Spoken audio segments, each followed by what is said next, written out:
Hello, என்னது தப்பிச்சாங்களா? என்னடா போயிட்டு இருந்தீங்க? அதெல்லாம் எனக்கு தெரியாது.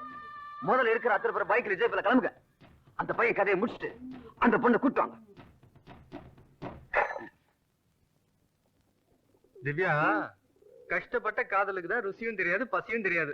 ஆமா விஜய், ஆனால்தான் நீங்க சமைச்சு நான் சாப்பிடுறது உப்பும் தெரியல புளியும் தெரியல. மொத்தத்துல காதலுக்கு கண்ணே இல்ல.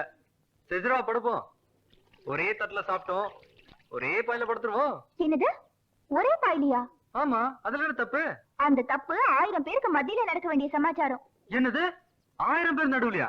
அசிங்கம் அசிங்கம். ஐயோ, நான் அதை சொல்லல, நம்ம கல்யாணத்தை பத்தி சொல்றேன். ஓ, கல்யாணம் பண்றது தப்புனா அப்ப ஒரே பாயில படுக்கிறதா ரைட். வா வா வா, வந்து படுவா. No no no no,